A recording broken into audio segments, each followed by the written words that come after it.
আসসালামু আলাইকুম। স্টাডি গ্রুপের পক্ষ থেকে সবাইকে স্বাগত জানাচ্ছি।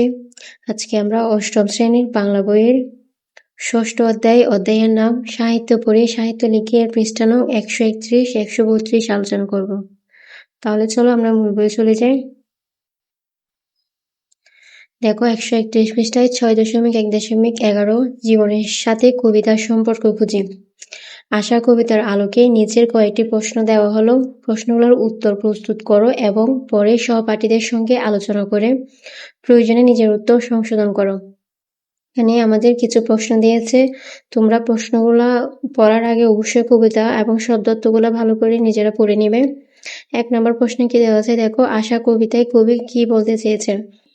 এটা আমি উত্তর লিখেছি এভাবে, আশা কবিতায় কবি এমন এক জগতে হারিয়ে যেতে চান যেখানে মানুষ অল্পতে সন্তুষ্ট থাকে, যেখানে মানুষ নির্ভাবনায় ঘুমায়, মানুষকে মানুষ ভালোবাসতে পারে, যেখানে দারিদ্রতা থাকলেও থাকবে না কোনো সংশয় অনুতাপ। তিনি আরো বলেন, যেখানে মানুষ সম্পদের পাহাড় করবে না, সুখ স্বাচ্ছন্দ্যের চিন্তায় নিজের আয়ু কমাবে না, তেমন জগতে তিনি হারিয়ে যেতে চান। এরপরে চলো আমরা দ্বিতীয় প্রশ্নে চলে যাই। দেখো দ্বিতীয় প্রশ্ন দেওয়া আছে, কবি মনে করেন বিত্ত সুখের দুর্ভাবনায় আয়ু কমে। তোমার মতে অর্থবিত্তের সঙ্গে মানুষের আয়ু কমার কোনো সম্পর্ক আছে কি না? তো দেখো এটার উত্তরটা আমি এবার লিখেছি, আমার মতে অর্থবিত্তের সঙ্গে মানুষের আয়ু কমার সম্পর্ক আছে। অর্থের পিছনে ছুটতে গিয়ে মানুষ আত্মকেন্দ্রিক, লোভী, অস্থির হয়ে ওঠে, অনেক সময় ভালো মন্দের বাজ বিচার করতে ভুলে যায়।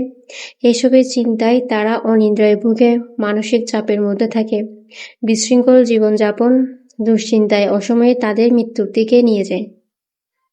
এরপরে চলো আমরা 3 নম্বর প্রশ্নে চলে যাই।